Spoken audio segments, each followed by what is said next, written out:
দুর্গাপুজোর আগে দিনে দুপুরে তমলুকে মিলননগরের সোনার দোকানে দুঃসাহসিক ডাকাতি হয়। দোকানের ভেতরে বন্দুক ঠেকিয়ে দুষ্কৃতীরা ডাকাতি করেন। এরপরে প্রায় 4 দিন পর গ্রেপ্তার করা হয় 3 দুষ্কৃতীকে। তবে মূল পাণ্ডাকে গ্রেপ্তার করতে পারেনি। আগ্রা, উত্তরপ্রদেশ থেকে গাজিয়াবাদ গ্রেপ্তার করা হয় 2 পাণ্ডাকে এবং উদ্ধার করা হয় 10 কার্তুজ পিস্তল এবং সোনার চেন।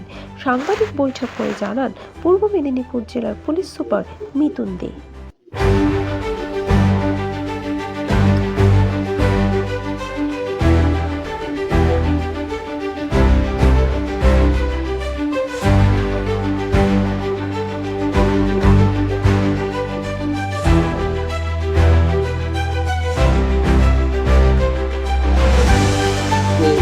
প্রত্যেকদিন আমরা ডিআই করে করাবো সাথে এই সেম পোশাকটা এই সেম আকারের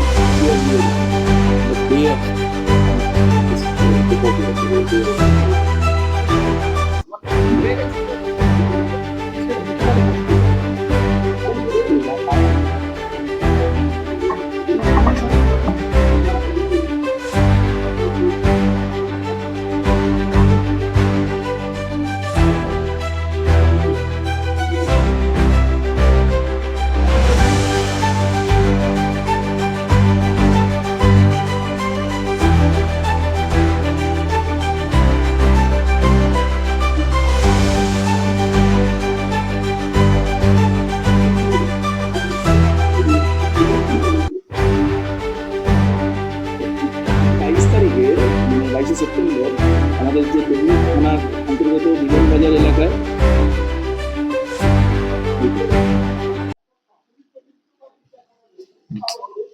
দেখুন, এই ঘটনাতে মোট ট্যালি যেটা অ্যারেস্টেড সেটা 7টা হলো। মানে 4 জনকে আমরা, যেমন যে গান পয়েন্টে নিয়েছিল ওখানে সুদীপ বলে যে কর্মচারীটা ছিল তাকে, এবং বাকি যারা পুরোটা এটাকে এই কানাইভেন্সটা যে এই হু হ্যাস্ট অফ দ্য প্লট তাদেরকে আমরা অ্যারেস্ট করেছি মোটামুটি ভাবে। আরো কেউ আছে কিনা সেটা দেখছি। অ্যাট দ্য সেম টাইম যেটা এই রিসিভারদের তরফে আমরা 3 জনকে অ্যারেস্ট করি। তাদের মধ্যে 2 জনের সোনার দোকান আছে এবং একজন যেটাকে আমরা পরিভাষায় বলি গোল্ড টাঞ্চিং এর কাজ করেন। তো এদের এন্ডটাও আমরা আরো এক্সপ্লোর করবো, কারণ এই ধরনের যখনই কোনো র্যাকেট কাজ করে বা ফর্ম হয় তখন তারা আগে থেকেই এটা এনশিওর করে যে রিসিভ কে করবে, যেটাকে আমরা পরিভাষা বলি পোটেনশিয়াল রিসিভার।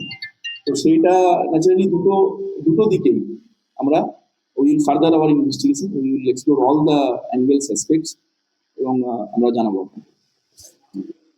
হ্যাঁ, প্রথম যে অ্যারেস্ট হয়েছিল,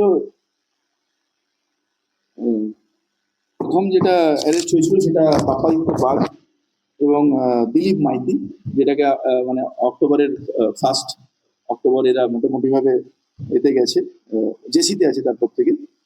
তারপরে আমরা এই বিগত 3 দিনের মধ্যে আমরা সোনু তোমর একে আমরা হচ্ছে আগ্রা ডিস্ট্রিক্ট থেকে, আর গাজিয়াবাদ থেকে নরেশ আলিয়াস ভুরা আলিয়াস নাট্টু, এই 2 জনকে আমরা অ্যারেস্ট করেছি। রিসিভার পার্টে আমরা শ্রীকান্ত মাঝি, দেবাশিস সামন্ত, সুশান্ত মাঝি, এই 3 জনকে আমরা অ্যারেস্ট করেছি। না, এখন পর্যন্ত সবাই জেল কাস্টডি আছে। এই সব কটা অ্যাঙ্গেল, যে এর আগে কোনো অ্যান্টিসিডেন্টস অন্য কোনো স্টেটে ওরা কিছু করেছে কিনা, আর কেউ এর বাইরে রয়ে গেল কিনা, ওদের সমস্ত কিছু যেটা দেখা সম্ভব, ওদের প্রোফাইলিং, ওদের ফোন ইত্যাদি সবটাই আমরা এক্সপ্লোর করি। ধন্যবাদ।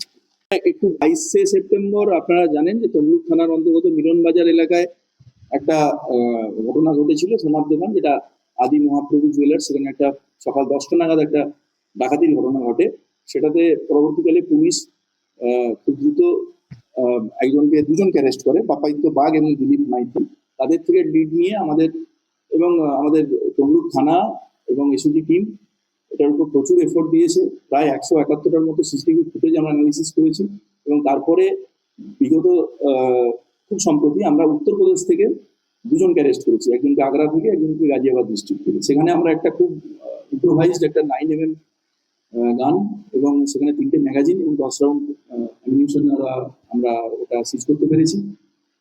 এদের মধ্যে একজনকে আমরা পুলিশ রিমান্ডে নিয়েছি, আর একজন ট্রানজিটে অন হয়ে আছে, তাকে আমরা কালকে কোর্টের কাছে ফরওয়ার্ড করবো। আর এক্ষেত্রে যেটা মোটামুটি আমাদের এখন পর্যন্ত রিকভারির ট্যালিটা যেটা গেছে প্রায় 160 গ্রাম সোনা আমরা রিকভারি করতে পেরেছি, যেটাকে আমরা এসওপি মেনটেন করে টিআই প্যারেডের মধ্য দিয়ে আমরা যিনি মালিক তাকে আমরা ওটা ফেরত করতে, সেই প্রসেসটা চলছে। এটা মোটামুটি ভাবে আমাদের সোনার এর তরফে ছিল। একটা লাইন আমরা বলতে চাই, যেটা এই ডাকাতির ক্ষেত্রে আমাদের অল অ্যালোন, এরা যেহেতু যে উত্তরপ্রদেশের যে দুজনকে বিশেষ করে আমরা অ্যারেস্ট করেছি, খুব প্রাথমিক তাদের সঙ্গে আমাদের ইন্টারাকশন হয়েছে, আরো অনেক ইনফরমেশন আমরা এক্সট্রাক্ট করতে পারবো আশা রাখছি। তো এরা কিন্তু অল অ্যালোন এদের ফোনগুলো সুইচ অফ ছিল, আর তৎসত্ত্বেও কিন্তু আমাদের যে এসওজি সেল এবং আমাদের আইসি তমলুকের নেতৃত্বে তমলুক থানার যে টিম, তারা কিন্তু এদেরকে zero down on their location এবং ওদেরকে আমরা অ্যারেস্ট করতে পারি। এটা আমরা মনে করি যে এটা একটা খুব আমাদের পূর্ব মেদিনীপুর পুলিশ ডিস্ট্রিক্টের একটা বড় সাফল্য। Thank you.